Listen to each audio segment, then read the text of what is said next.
नमस्कार दोस्तों, मैं हूं आंचल और आप देख रहे हैं the Bharat show. Big boss 19 में कौन कौन आ रहा है, मेकर्स ने किसे किया अप्रोच, किसने किया है एक्सेप्ट और किसने कर दिया है मना, सारी इन्फॉर्मेशन आप तक पहुंचाएंगे और सोशल मीडिया पर क्या चल रहा है ये भी बताएंगे। लेकिन उससे पहले बात करते हैं धर्म को धंधा बनाने वाले लोगों की। तो आपने सोशल मीडिया पर बहुत सारे ऐसे लोगों को देखा होगा जिन्होंने व्यूज बढ़ाने के धर्म का सहारा लिया। अब उन्हीं में से एक है पायल मलिक। शायद उनके चैनल पर व्यूज नहीं आ रहे थे पति पत्नी और वो का खेल खेलते हुए, इसीलिए उन्होंने वन पीस पहनकर मां काली का रूप धारण किया। अब जब ये वीडियो आई उसके बाद लोगों ने आपत्ति जताई। अब बताया ये जा रहा है कि 5-6 महीने पुराना वीडियो है, लेकिन अब उन्हें किसी मंदिर ने और संगठन ने सजा दी है। लेकिन ये पूरी जो सजा वो काट रहे हैं उसे भी वीडियो शूट करके अपने सोशल मीडिया अकाउंट पर डाल रहे हैं। मतलब व्यूज ही व्यूज, पैसा ही पैसा, वो चाहे जहां से आए, चाहे वो गेटअप धारण करते हुए आए या फिर बाद में जो सजा मिल रही है उसे काटते हुए वीडियो शूट करके डाल रहे हैं वहां से आए। तो पायल मलिक ने जब ये गेटअप धारण किया और उसके बाद जब उन्हें सजा मिली और मंदिर में उनसे सवाल पूछा गया कि आखिर आपने ऐसा क्यों किया, तो उन्होंने कहा कि मेरी छोटी बेटी जो है वो माँ काली की परम भक्त है, वो माँ काली करती रहती है और इसीलिए मैंने खुद ही माँ काली का रूप धारण कर लिया। हालांकि वो एक्सेप्ट कर रही है कि उन्होंने गलत किया और जो भी उन्होंने परिधान पहना हुआ था और उसके साथ जो उन्होंने माँ काली का रूप धारण किया वो भी गलत था, ऐसा नहीं करना चाहिए था। लेकिन जिस तरह से वो ये कह रही है कि मेरी छोटी बेटी परम भक्त है और उसकी वजह से मैंने माँ काली का रूप धारण किया, इससे तो ये साफ पता चल रहा है कि पायल यहाँ पर झूठ बोल रही है। झूठ इसलिए बोल रही हैं क्योंकि ये सब कुछ व्यूज और टीआरपी के लिए था। भाई, जनता को भी समझ में आ रहा है जनता मूर्ख नहीं है। और आप अपनी छोटी बेटी पर डाल दिया, उन्होंने ये बता दिया कि भाई वो बेटी चाह रही थी, वो छोटी सी बेटी, उसे आम घास कुछ पता नहीं और आपने उस पर डाल दिया, ये सही था। लेकिन सबसे मजे की बात यह है कि अब जब वो सजा काट रही हैं अपने पूरी फैमिली के साथ, तो कई सारे इंटरव्यूज दे रही हैं, मीडिया के सामने भी बता रही है कि हाँ उन्होंने गलती की है, वो पूरी उम्र माँ काली की सेवा कर सकती हैं, जो लोग भी मंदिर में आ रहे हैं उनकी सेवा कर रही हैं। लेकिन सारी जो सेवा की जा रही है, सजा काटा जा रहा है, सारी वीडियो बना कर सोशल मीडिया पर डाली जा रही है। तो तगड़े व्यूज यहाँ से भी आ रहे हैं। अरमान मलिक और पूरी फैमिली अब जुटी हुई है मंदिर में और वहाँ से वीडियो बना कर डाल रहे हैं। अरमान मलिक ये दिखा रहे हैं कि वो बहुत परम भक्त हैं शिव के और वो बहुत बड़े हिंदू हैं और उनके धर्म को लेकर सवाल उठते रहते हैं। उस पर भी अब उन्होंने जवाब दिया है कि मरते दम तक मैं हिंदू धर्म में ही रहूँगा। टैटू वैटू भी उनके सोशल मीडिया पर वायरल हो रहे हैं। तो ये तगड़ा जो है पब्लिसिटी पाने का एक तगड़ा आइडिया था कि पहले गलती करो, फिर माफ़ी मांगने जाओ और फिर वही नतमस्तक हो जाओ, लोगों की सेवा करो, लेकिन सब कुछ शूट करके अपने अकाउंट पे डालो। तो ये सिर्फ और सिर्फ व्यूअरशिप के लिए किया जा रहा है। वही दूसरी तरफ आपने देखा होगा कांवड़ यात्रा को बदनाम करने के लिए बहुत सारे लोग अश्लील हरकत कर रहे हैं और ये आज कोई नया नहीं हो रहा है, ये बहुत पुराना जो कल्चर है हमारे समाज में और ये बहुत गलत है, इसका विरोध होना चाहिए। ये चलता आ रहा है, हम बचपन से ये देख रहे हैं। सरस्वती पूजा पर भी, यहाँ तक कि राम विवाह हमारे तरफ अयोध्या में होता है, वहाँ पर भी बहुत सारे लोग हैं जो रात को अश्लील गाने बजाकर और कुछ ऐसे लोगों को बुलाते हैं जो नहीं बुलाना चाहिए।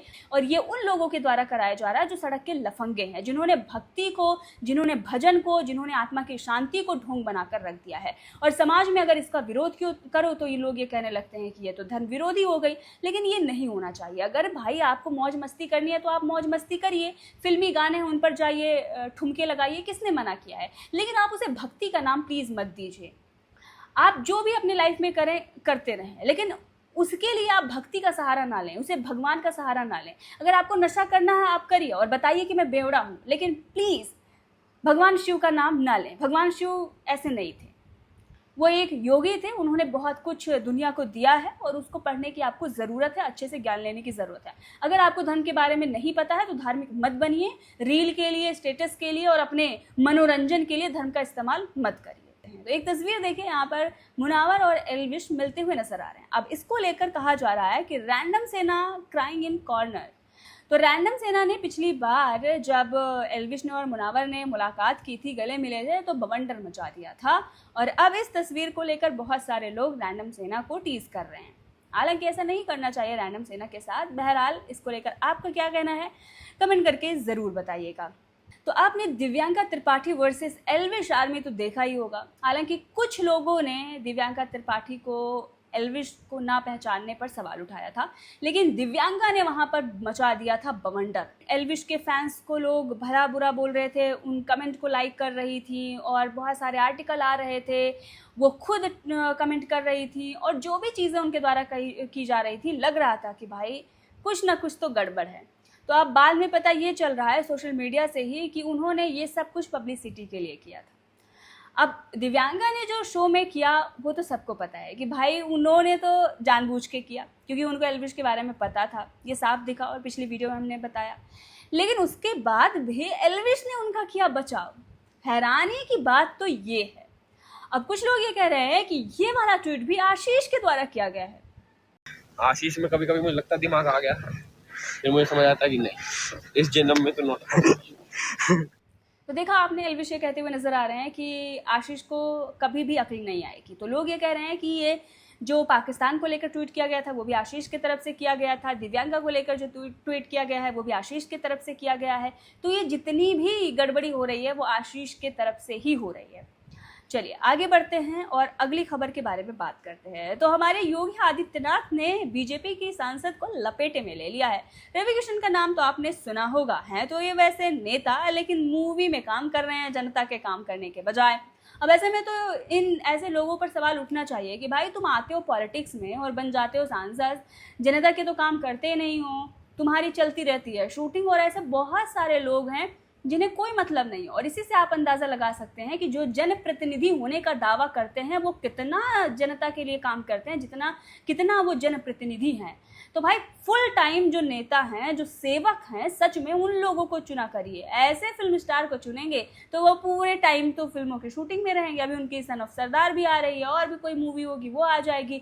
तो वो सिर्फ पावर के लिए चले जाते हैं पॉलिटिक्स में, वहाँ से उन्हें पावर मिल जाती है। जनता तो बेवकूफ़ है ही, फिल्मों में इन भांडों को देखकर उनको वोट भी दे देती है और फिर से वो अपने काम में लग जाते हैं, पैसा कमाने लगते हैं। अब इन्हें लपेटे में लिए योगी आदित्यनाथ ने क्या कहा है, चलिए वो आपको सुनाते हैं, सुनिए। गोरखपुर की सड़कें चौड़ी हो गई, गोरखपुर की ड्रेनेज बन गई। अन्य शहरों में बड़ा कठिन होता है, जब बड़े कोई नाला को बनाना होता है तो उस नाले में पहले से लोग बसे होते हैं। जैसे रामगढ़ ताल में रवि किशन ने नाले के ऊपर घर बनाया हुआ है, और इसीलिए हम लोगों ने पहले ही व्यवस्था बनाई कि भाई देखो नाले के ऊपर मत बनाओ, ये देर सवेर भाई जनता को असुविधा होगी तो परेशानी होगी। तो इसीलिए हमने उनको कहा कि भाई देखो नाले से थोड़ा हट करके बनाना, जिससे जल निकासी प्रॉपर हो सके। और अभी मैं उनको दिखा के आया हूं, अभी मैं दिखा के आया हूं अंदर से कि अर्बन फ्लड मैनेजमेंट सेंटर कैसे काम करता है। देखिए अब ये नहीं हो सकता है कि वो नाले के ऊपर कोई भी बना दे और पता ही ना लगे। अब तो मशीन से ही सब पता लग जाएगा, सेंसर बता देगा कहां पे नाला जाम हो गया है, और फिर वहीं से बटन दबा करके उसको खुलवाने की व्यवस्था भी हो जाएगी। तो देखा आपने, नाले पर बनवाया था नया घर सांसद साहब ने, और उस पर मुख्यमंत्री ने साफ साफ चेतावनी दे दी है कि नाले पर घर मत बनवाइए वरना कार्रवाई तो होगी।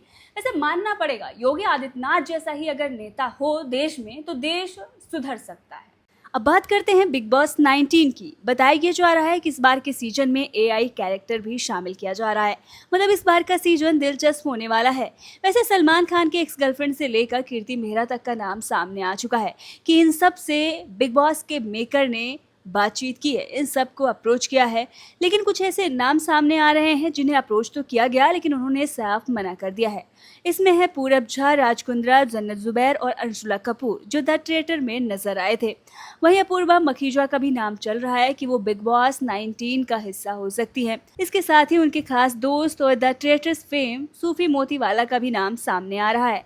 वैसे सूफी मोतीवाला ने द ट्रेटर्स में जिस तरह से अपनी स्ट्रॉन्ग पर्सनैलिटी दिखाई है उसके बाद उन्हें बिग बॉस का हिस्सा बनाने की खबरें चल रही हैं। बहरहाल आप किसे चाहते हैं कि वो बिग बॉस का हिस्सा बने, कमेंट करके जरूर बताइएगा।